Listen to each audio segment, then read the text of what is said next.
So without any further ado, we'll get going, and I'll set out what we're going to cover in today's webinar.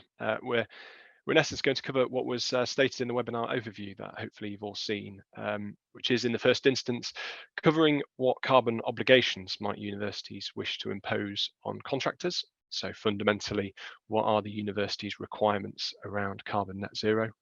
Then we'll move on to how you can capture these within and as part of your projects.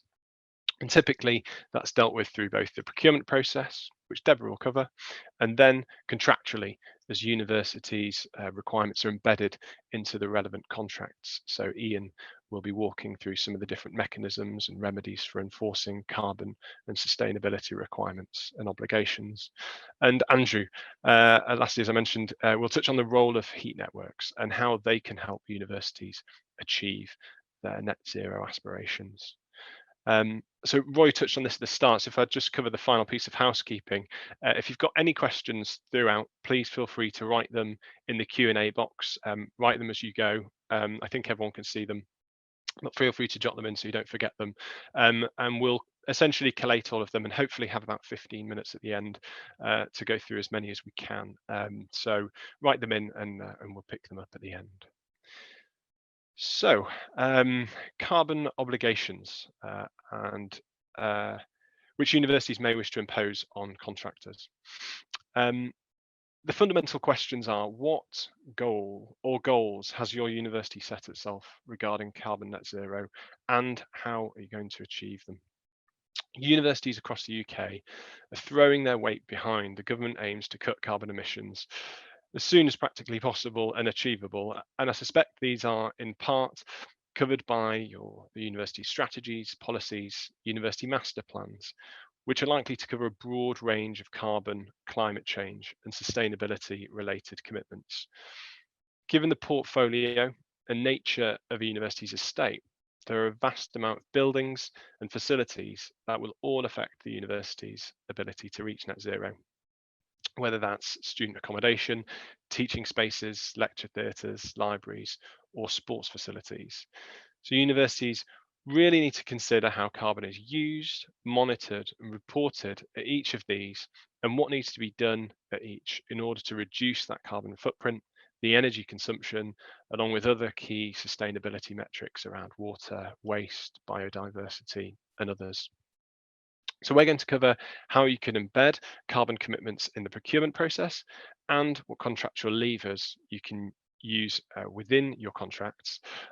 However, I also just wanted to set the scene for how we've approached this webinar, and that is that we are primarily expecting a significant amount of the net zero ambition to be achieved through investment into the university's estate.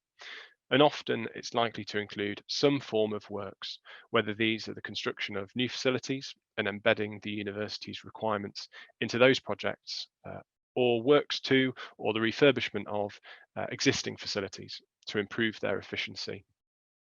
So we appreciate that there are a number of environmental and sustainability related objectives that can be achieved through the university's procurement for its services.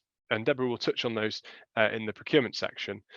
But for the purposes of this webinar, there is more of a focus on the works aspect, particularly when it comes to contractualizing net zero objectives in major projects. So at this point, I'll hand over to Deborah to talk about carbon and procurement. Thanks, Nick. So carbon commitments in the procurement process. As Nick said, we've in terms of procurement, it sort of doesn't matter whether I'm talking about work, services or supplies, because you can adopt a sort of net zero carbon reduction aspect to your procurement almost regardless of what you're buying, subject to some caveats, which I'll talk about in a moment. So the first thing I wanted to mention was we've got carbon reduction plans.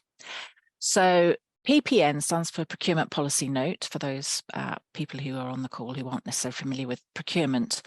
And procurement policy notes are issued by central government to give guidance on aspects of procurement.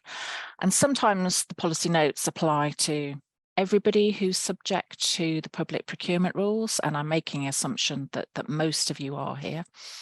And sometimes they're specifically centred on a particular sector. So PPN 621 is actually mandatory for central government. So any contracts that central government lets over the value of £5 million, it has to follow this procurement policy note.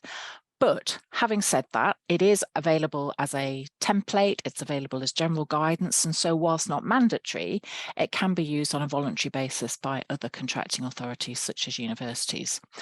And within that carbon reduction plan guidance is wording on the selection stage. So this is where at the start of a procurement process, we're looking at whether bidders are essentially capable of meeting our requirements. And we're looking at their past experience, and we're looking at the bidder themselves. So there is some useful wording in here on the carbon reduction plans themselves, and that's all targeted towards achieving net zero by 2050. So there's a template plan provided that's available for bidders to complete. And the aim of the carbon reduction plans is not that they are scored per se, but rather there's an assessment made to check that they could meet the requirements of the measures. So it's something really useful you can put into the very initial part of of any procurement process to ask bidders about their carbon reduction plans. So more along the sort of supply chain aspect, if you like. Next slide, please, Chelsea. We've then got another PPN, so Procurement Policy Note 620, so a little earlier. The latter figure refers to the year that it was published. And this focuses on social value. And again, social value obviously encompasses a lot of broad things above and beyond environmental aspects. And it looks at, as the name suggests, social aspects such as improving employability and improving sort of local areas, if you like. And again, whilst not mandatory for use by universities, there are some really useful things in there in terms of questions that you might want to ask bidders in the tender stage of the process, and how you might want to evaluate those as well. So the way it's organised is that there are various themes set out in this PPN. So, for example, one of the themes is tackling the effects of COVID recovery. There's another theme around employability of those in disadvantaged sectors. But theme 3 is focused on fighting climate change. And it's said that the policy outcome of this is, in social value terms, is effective stewardship of the environment. And what the PPN gives you is some model award criteria, i.e., in other words, how you might want to assess your bidders. And so it gives you, as I've said there, a couple which are maybe particularly useful. So it's delivering additional environmental benefits in the performance of the contract, working towards net zero greenhouse gas emissions. So that's set out. There's a question. There's what's expected from the bidder in response to that, and then there's a separate part that gives you some indication of how you might want to evaluate that. So kind of the difficult work is sort of done for you. Similarly, there's a model award criteria that focuses on influencing staff, suppliers, customers and communities through the delivery of the contract to support environmental protection and improvement. So again, this is a much longer term one. As you can see, this is why it affects not just works, but also services and supplies. So again, if you haven't looked at that, there's some really useful questions, what's expected from the bidders, and as I said, more importantly, how you can evaluate those. So that work is already done for you. And of course, if you're using them voluntarily, which you will be in the case of this PPN, you can adapt those questions and those requirements to suit your more specific needs, if you like, in terms of your procurement. Next slide, Chelsea. It's important to mention that there is a change on the horizon. So the current legislation we've had in place since 2015 in respect of regulated procurements and how we have to run them. Those involved in procurement will know that there is a procurement bill which is currently going through the legislative process. It is currently in the House of Commons, and the latest news from Cabinet Office is that it's not expected to come into force until spring next year at the earliest. But there's a couple of things in terms of the goal to reach net zero that might be important. So the first one is that in the current legislation, when we evaluate tenders to see who we want to appoint as the preferred bidder, the basis of that is looking at the most economically advantageous tender. And what the procurement bill does is remove the word economically and refers to most advantageous tender. And this is a reflection of the fact that it's become, obviously price is important and will still form part of your assessment criteria for any procurement that you're running. But actually, most advantageous better suits the fact that we now take into account a whole range of things, environmental, social value, for example, that aren't really related to the contract price per se. They are wider policy objectives that universities are looking at to get the benefit of when they enter into a contract. The bill also references something called the National Procurement Policy Statement. And this is the minister will have to set out, probably annually, the policy statements of government that it wishes public authorities who procure to take into account when they undertake any procurements. This went through some debate in the House of Lords, and actually the House of Lords wanted to set out specific things that the minister had to look into, one of which was net zero. However, when it went back to the Commons, they said, well, no, we want to look at it as we go. We don't want to be mandated within the bill itself. We want to have the discretion to be able to look at these on an annual basis. So having said that, it's very likely it will deal with some environmental objectives. The important point here is that National Procurement Policy Statement, contracting authorities like universities must have regard to it when they plan their procurements.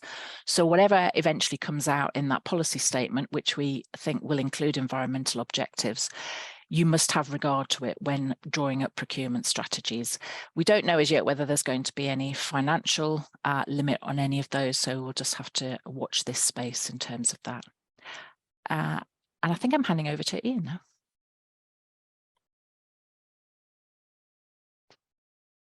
Thanks, Deborah. Sorry, I got a bit keen with switching my camera back on.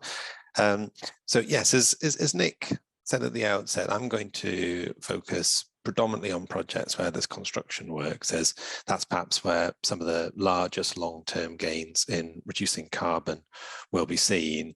And of course, the construction sector's scale and industrial character means it has a huge environmental impact globally and in the UK. But I'd like to think a lot of the points that I'll make here are equally relevant to services contracts. So if I can just start by taking a moment to remind ourselves of the constituent parts of a construction contract. So typically you have a set of terms and conditions at the front end, and they set out the legal framework and the allocation of key risks. And then sat behind that is swathes and swathes of technical information, which sets out all of the detailed requirements as to what materials need to be used, how things are going to be done, key dates that need to be met, and ultimately what end result is required. So as well as this always being the case, and this is how contracts have always looked, there is some logic in that approach. It makes the contracts easier to assemble. It means when people pick up contracts and aren't too familiar with that project, they know broadly where to look. And it means that if you've got any conflicts between terms and conditions and technical documents, or even within the technical documents themselves, the lawyers can build in a hierarchy to deal with those conflicts. But what's really important to recognize is that whilst some carbon reduction requirements might be in the terms and conditions, almost all of them sit in the technical specification. So it's therefore imperative that at the outset of a project, the project team have got clear objectives on what it is that they're trying to achieve, and you've got to be really clear and prescriptive about those expectations and about what, you know, decarbonisation means to you. So you've got to have that really prescriptive, detailed technical specification with references to how you expect the building to perform after the works, what energy savings you're expecting, reference to industry standards. Do you want a particular BREEAM rating, or do you want particular emissions ratings? And the more explicit that detail is, the more likely you will be to achieve your objectives. And this is particularly important because many of the drafting solutions that we will come to hinge entirely on these technical documents, or from KPIs that are equally prescriptive and need to be very clearly defined. So Nick again mentioned at the outset, a lot of projects that we see are not necessarily new builds, they're adaptations or refurbishments of existing buildings. And that creates quite a few additional challenges from a legal perspective. It's often not straightforward technically to simply implement a new technology into an existing structure and existing infrastructure, but contractually, it really does become a lot more complicated. You need to start thinking about how do we get access to the buildings to actually carry out the works. Who's going to take responsibility for defects in the existing structure? Because let's face it, no buildings are perfect. Will the new equipment perform as we expect it to? And if it doesn't, will the contractor simply turn around and say, it's nothing wrong with the work I did, it's your building that's fundamentally flawed? So I would urge anyone who is thinking of carrying out works to existing structure to really think carefully at the outset about some of the implications of doing that and make sure that the risks are properly addressed within the contract. And just to make life more difficult still, it would be remiss of me not to talk about the state of the construction industry at the moment. I think we can probably say that most of the widespread material shortages of recent years have softened a little, but we are still left with long-term labour shortages, and certainly in the short term still issues with price inflation.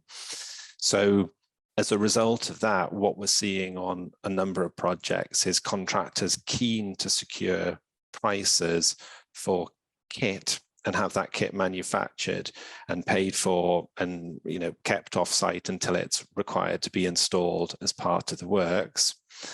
And that's okay, it's not without its risks, but if that is something that you can see value for money in, then you need to carefully check what the contract's saying about the transfer of title and making sure that that's happening upon payment and not upon delivery to site.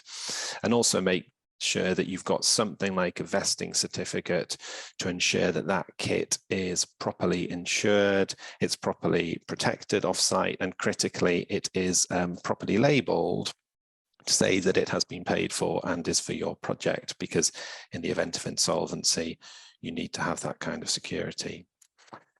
So back to enforcing the carbon requirements, where might you find some of these contractual clauses? Could I have the next slide, please, Chelsea?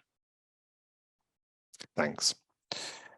So the short answer is that the industry remains really quite underdeveloped in this area. And until recently, none of the standard forms, and by that I mean JCT or NEC, really proposed any substantive drafting solutions.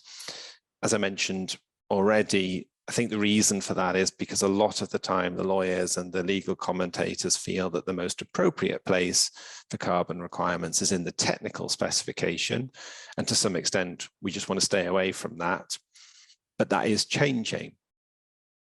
The Chancery Lane project is a collaborative effort from lawyers worldwide to draft carbon net zero contractual clauses for use in various contracts. WBD, we're a supporting member of this, and we assist in providing suggested contract drafting for use in a number of sectors and practice areas. And critically, it's not just construction. And you'll also be keen to know that the clauses are free to download from the Chancery Lane project website. So this is a really good starting place to see if any of your particular circumstances have already been covered. And I would urge you to start there with your projects. There's over 100 model clauses within the Chancery Lane project, and the 7 which are construction specific. And just to give you a flavour, I wanted to mention 3 or 4 of them. So there's Ashcan's clause, which rewards a contractor at the end of a project if they've complied with certain sustainable working practices. There's Izzy's clause, which is a mechanism that benchmarks a contractor's carbon footprint against what is feasible or achievable within the market. Luna's clause, which incentivizes the contractor to propose net zero modifications to a project. In other words, what have you seen that's worked well on other projects? Will this work on ours? Please be vocal about that and at least give us the opportunity to think about it. And then Madavi's clause, which is to do with modern methods of construction really, but it picks up and allows you to adopt some of the other climate clauses in modern methods of construction projects. And the reason I mention those 4 is because there's a theme here that you may have spotted, that a lot of the clauses use incentives to try and reward good behaviours rather than levying penalties for failure to do so. And I think that's the right approach. If you're going to look to experienced contractors to challenge themselves, to do things differently, to do things better, then those types of collaborative approaches just don't work within a culture of blame. If somebody's going to be penalized for doing something wrong, they're not going to take a chance. But if you use incentives, I can see there's a benefit and an encouragement for people to at least try. Because what's the worst that can happen? Can I have the next slide, please, Chelsea? So NEC secondary option X29, as I've said, until recently, there weren't really any standard form clauses that helped address decarbonisation. There had been some commentators who suggested that actually some of the provisions within the NEC can be used. You know, there's a whole life cost provision which you can tinker with a little bit, and you can make it so that it works to improve energy efficiency. But I think that was really rather optimistic. I should say, I suppose, at this point, that for those who aren't familiar with the NEC contracts, they're one of the most integral construction contracts in the industry. They're government approved, which is quite fundamental. And they're quite unusual in the way that they're structured. So if you can imagine them almost as a kit of parts, and by selecting different options, you're able to tailor the contract to a specific project.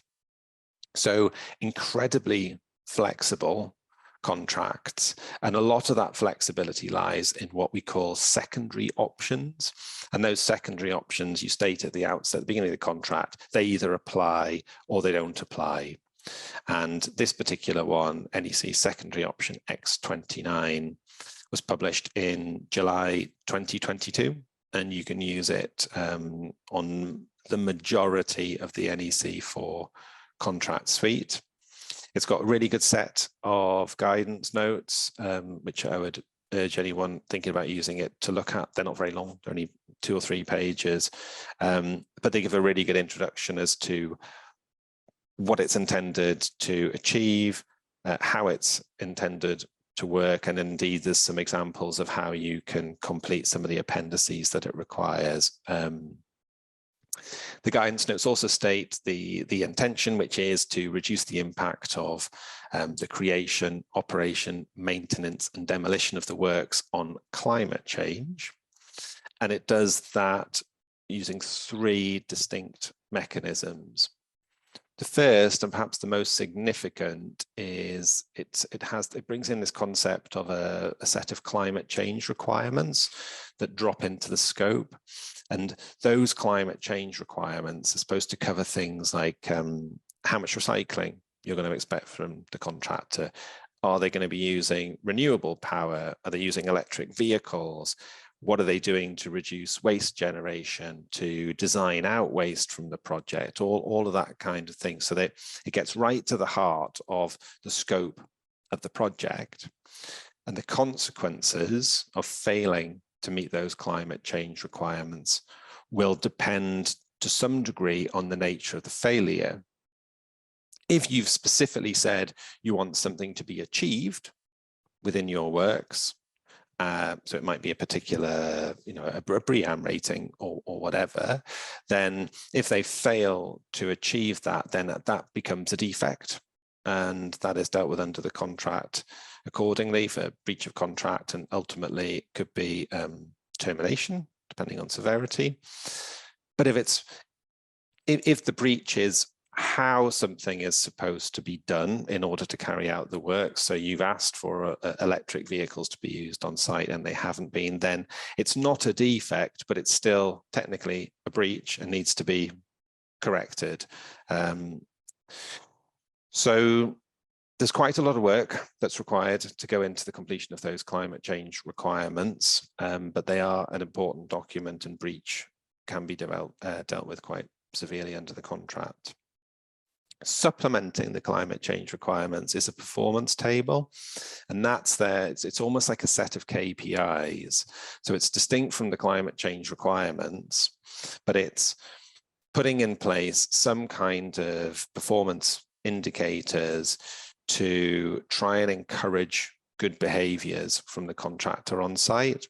And again, you can agree upfront positive or negative financial incentives for achieving those KPIs. So that goes back to what I was saying earlier on the Chancery Lane, that thought process of incentives being better than penalties. And then the final one is there's a mechanism in there which allows the contractors themselves to suggest climate-related changes to the works. If they think that things can be done better, or, more environmentally beneficial, then they're entitled to do so, and the project manager for the client must take heed of those.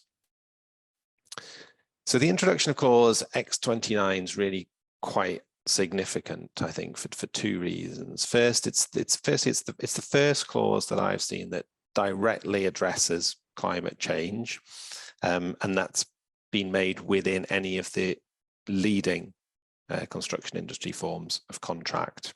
So some of you will have heard of the construction playbook, and that was launched by the government back in December 2020, and that was all about best practice within the industry, and that highlighted climate change as a really important factor in future contracts. But it also said that parties should try to use standard form drafting over bespoke contracts, and so the two weren't aligned because none of the standard contracts actually addressed climate change. So clause X29 is the first clause that I've seen that does that. So that I think is really significant. And the second point is that this is, for a long time now, people have been asking to see climate change provisions within contracts, and that hasn't been very forthcoming. So now we have that, but it's important to realize that the lawyers can't determine what the technical solutions need to look like, or decide really the appropriate risk allocation. So though we've got terms and conditions within the contract now that are there and can be enforced, we come back to this point that I started with, which is really that's only going to be as good as the technical solution that sits behind that and the specification. So to some extent, you could argue that just including X29 and not putting too much thought into what sits behind it and the climate change requirements is could be perceived almost as greenwashing.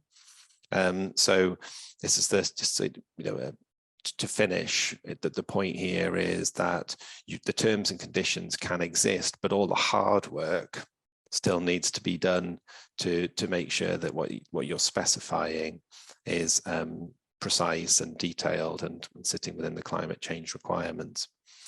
So if I hand over now to Andrew to talk about the role of heat networks. Thanks, Ian. So I'm going to talk about 4 things. So what's a heat network, the procurement of low carbon heat, funding for heat networks, and also just finish a bit about heat network zoning. So why am I talking about heat networks?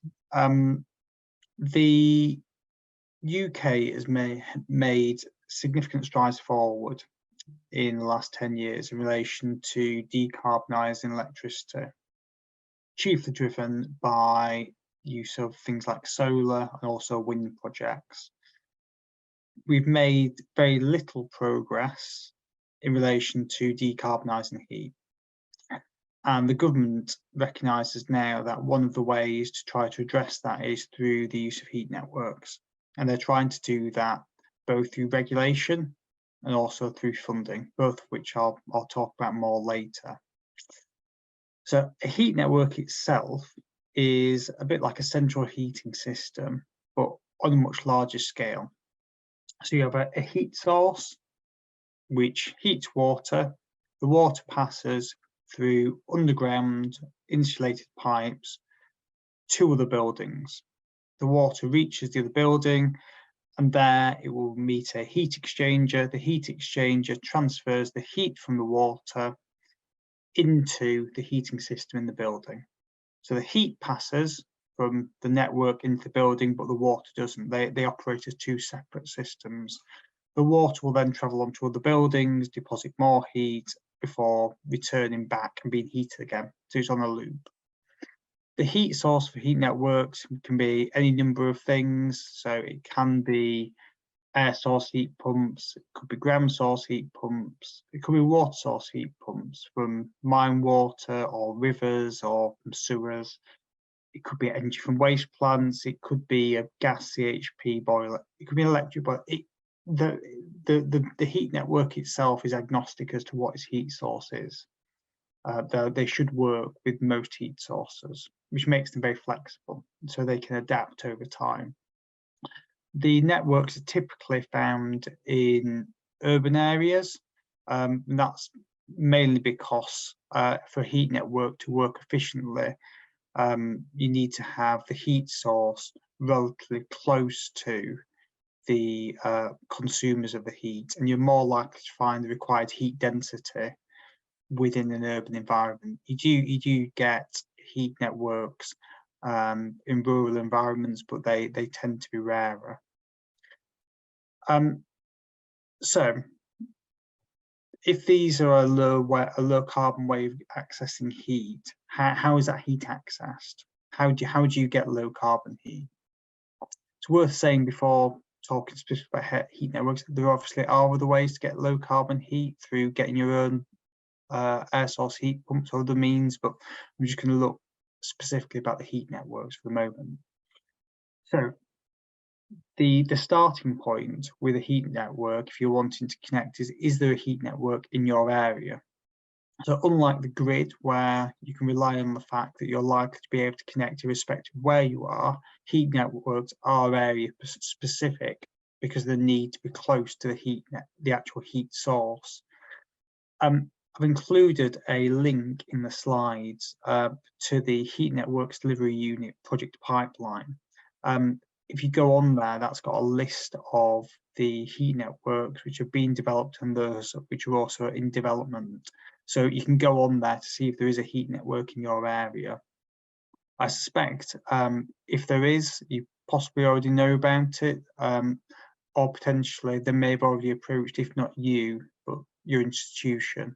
But in case not, have a look and see if there is one in your area. If not, I'm sure HNDU will be also able to help in terms of directing you to people to speak to. If there is a heat network in your area, then the next thing to think about is procurement. Obviously, universities take different views in terms of whether they're caught by public procurement. If you're not caught by public procurement, then procuring heat will be governed by your internal policies. If you are caught by public procurement, it's worth noting that the procurement of heat is caught by the public contracts regulations, so you'll need to undertake a regulated procurement, assuming that the value of the heat you're procuring is above threshold, which I suspect in most instances it will be. Some authorities utilise exemptions in order to award contracts to heat networks, most typically Regulation 32. So that's also something to think about if you are looking to procure heat from a heat network in your area. If there's no heat network in your area, the alternative would be to develop one. I'm not going to talk about how to fully develop a heat network, because that's probably more than an area in itself, but there are a number of methods and structures available. So you could either directly contract to deliver a heat network, so get someone to design and build and operate and maintain your house, or you could potentially operate a concession whereby you provide somebody with the right to come in and operate the network in your area. Alternatively, again, you could have some kind of joint venture, either with other public sector bodies and or the private sector, or, and this is something we've seen more in recent years, a private sector operator coming in and operating a heat network, really because it's driven to itself, because it sees the opportunity to generate revenue. So there are a number of ways which a heat network could be created in your area in which you could drive that. So where you are delivering a heat network, there are a number of different funding sources available. The primary one of these is the Green Heat Networks Fund. So that's a fund which is available through DESNZ, so the Department for Energy Security and Net Zero. It's operated by the Triple Point Consortium. That's a fund of approximately 300 million. The funding can be used for the procurement of the heat network and also for contributions towards the capital required to deliver the heat network. It's worth noting that the process for applying for the grants is competitive, and the application form is also rigorous. So you will have to invest time and effort in undertaking the application if you want it to be successful. But many schemes are successful, and we've worked with a number of authorities who just received Green Heat Network funding. So it is out there, it is available, and the amounts which you can get could make a considerable contribution towards a heat network if you're developing one. I mentioned another two sources of funding there. So the Public Sector Decarbonisation Scheme, which I suspect most of you are familiar with, can be utilised. I suspect there'll be other sources available to universities which you'll be more familiar with than me. The last one I've just mentioned, there's a third bullet point, is HNES. So that's the Heat Networks Efficiency Scheme. So that scheme is for established heat networks, but I just want to put it on your radar. So if you do have a heat network, that can be utilised in order to make that system operate more efficiently. So there's an article there, if you're interested, you can click into and find out more about that. The final thing I just want to talk about is upcoming regulation in relation to heat networks. So there's an energy bill currently going through Parliament, which could have quite a large impact upon heat networks in the UK. So the first element of this is heat network zoning. So as part of the bill, a number of zones within the UK will be designated as heat network zones. And that's a recognition that within those areas, heat networks are seen as a low-cost way to decarbonise heat. And once a zone's been designated, a coordinator will be appointed in relation to that zone. I think that's likely to be the local authority. And the coordinator will have responsibility for ensuring the requirements of the zone are complied with. And the key requirement of the zone is that buildings which utilise a certain amount of heat, so above a certain threshold, will be required to connect to the heat network. So that as in compelled. So I think it's worth bearing that in mind in terms of the development of heat networks in the UK, because I think that's likely to result in existing networks extending, but significant growth in terms of the number of networks. So there's a number of pilots which are being undertaken currently in order to establish where those heat network zones are likely to be. So we are still awaiting more detail around the energy bill in terms of things like what the threshold for connection will be. But I think it's certainly something to keep on your radar. Once the bill becomes more settled, we will be doing a webinar in order to talk about this further. The last regulatory point I just want to mention is, although there are likely to be more networks, there's also likely to be more protections. So currently heat networks are unregulated. So unlike electricity and gas, they're not recognised in the same way as monopolistic utilities.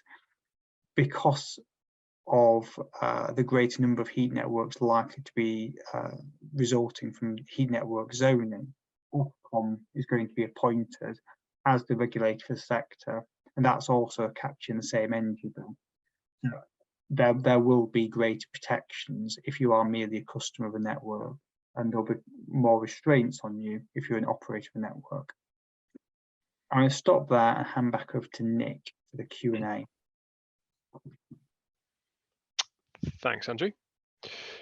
And thank you to everyone who has been who've been writing in the questions into the Q&A section. We've got a few. If anyone's got any more, we've got just about 10 minutes or so to go through these.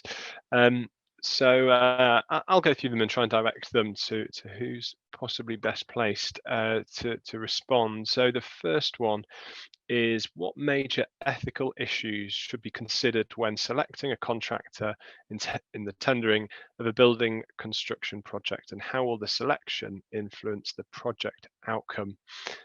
Which perhaps in the first instance might be you, Deborah, to give a view on that one. Yeah, thanks, Nick. In terms of what issues you should be considering, I suppose the first point is to consider your own organisation's procurement policy, because often that will have priorities within it. So that's the first port of call.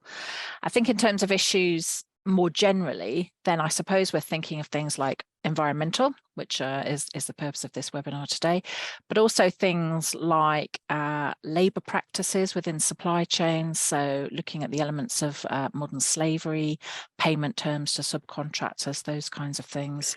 And then things like conflicts of interest, collusion, bribery, those types of ethical considerations are probably the main ones you should be looking at. How will the selection influence the project outcome? Well, it kind of rather depends on to the extent that you want it to. So in a sense, the first starting point is, what do you want to buy?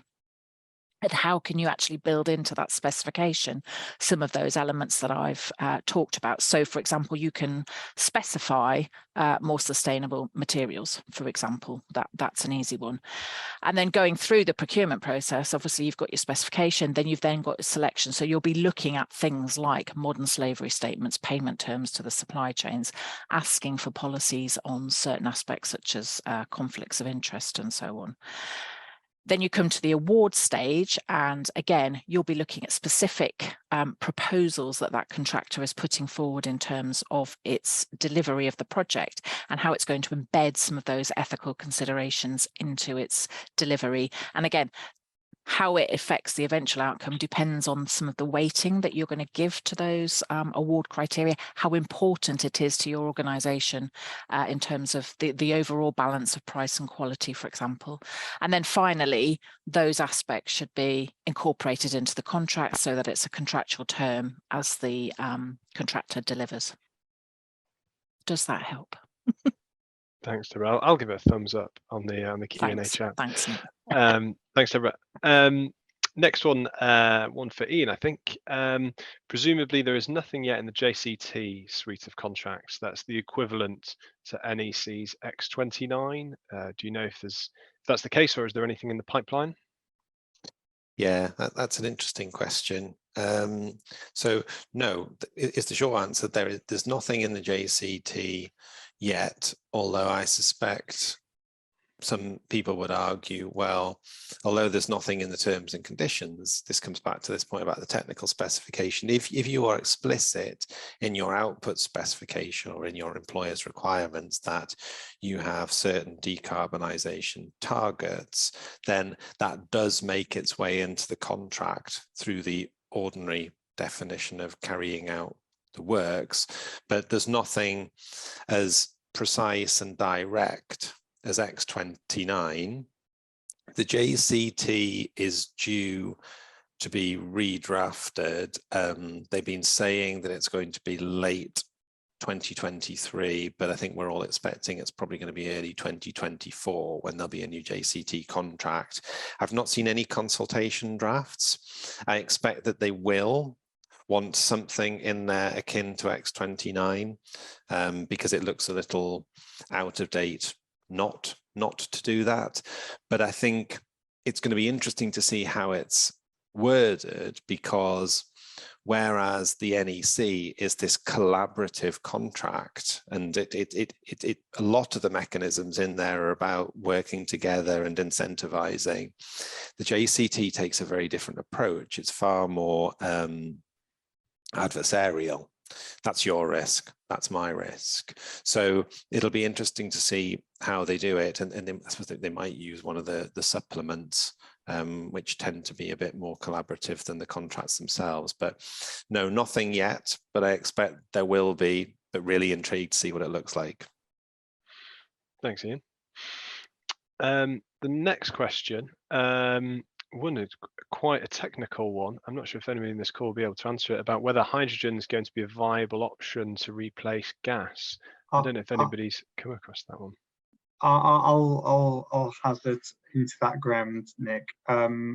Yeah, I think you're right. Yeah, I think it's primarily a technical question. I suppose in terms of what I've seen purely from a heat networks perspective, I'm aware of one scheme which is experimenting with hydrogen, but I'm not seeing it at the moment as a heat source which is being utilised. And there are a number of low carbon, quite experimental heat sources, or certainly unusual ones. So I mentioned earlier in terms of the whole range of things, from kind of electric boilers to air source heat pumps, and particularly with the water source heat pumps, there's different sources that heat's been taken from in terms of rivers, sewers, mine water, both in terms of actually from underground mines and also from treatment plants, energy from waste, manufacturers. From a heat perspective, there's lots of things which have been utilised, but hydrogen isn't something which is being regularly talked about as part of the technical solution. So this is my kind of gut feeling. I think there's a possibility, and I've read about it being certainly blended with other gases and being fed into the network. But my kind of gut feeling is it's not something which is imminent. Yeah, thanks, Andrew. I think one point to consider as well, actually, particularly when talking about the works aspect of making buildings more sustainable, or new projects where new buildings are being built, is the duration for which those buildings will stand, and the time period whereby these changes to sustainability, to energy consumption, and the input of that energy. You might have a facility where there's a particular solution at present, but actually, over the lifetime of that building, the requirements might change. And I suppose universities, when going through these projects at the outset, need to, obviously, one key aspect to bear in mind is the flexibility within the buildings to adapt to the changing environment around them, be it there isn't a heat network yet, but if a heat network were to come about in the short to medium term, I suppose, is it something that this building this building could utilize? So again, a bit of a technical one as to the technical requirements of the building, but having that flexibility, trying to embed that flexibility into the buildings so that over time they can adapt to ensure that they, to the extent possible at this stage, meet that changing environmental landscape.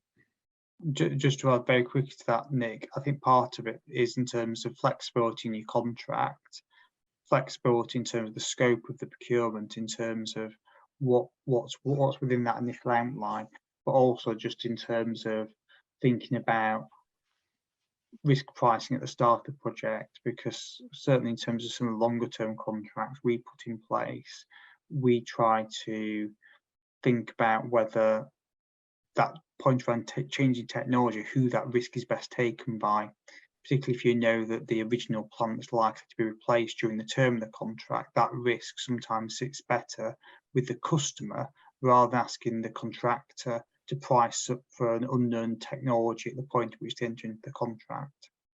Yeah, absolutely. Thanks, Andrew. I think we've probably got time for just one more, which is currently the last one there, which actually is a question I was going to potentially ask Ian in the absence of being asked. But the question is, how have contractors reacted to this? Are you pushing against an open door, which is something that, you know, on some of the projects that I've been working on, getting an interesting reception from contractors, and Ian, you've probably had that too. Yeah, I mean, I think the principle of it is certainly welcomed by the contractors. They've got their own objectives as businesses that they want to achieve, and everyone can see the massive improvement that the construction industry is capable of making. So in principle, they're very keen to work with their clients to come up with better, more sustainable projects. But the devil's in the detail, isn't it? It's can you agree when it comes to things like X29 and the climate change requirements, can you agree something that both parties are happy with, bearing in mind that that's going right to the root of the contract, and if it's not achieved, you're in breach of contract, potentially you're being terminated. They're probably, people are less keen when it comes to being measured against specific performances. Whereas if we're talking more around things like the performance table, so, you know, putting in place incentives to try and encourage best behaviors, they, you know, the contractors are much warmer towards that because they know that the failure to meet those has just cost them whatever it is internally to try and make those improvements. And if it's failed, it doesn't matter. We're still getting paid. We're not being terminated. So yes, in principle, happy until they see what they're being asked to do. And I think that's broadly what your experience was as well, Nick, wasn't it? Yeah, absolutely. Absolutely. Thanks, Ian. Okay, welcome back, Roy. Hi.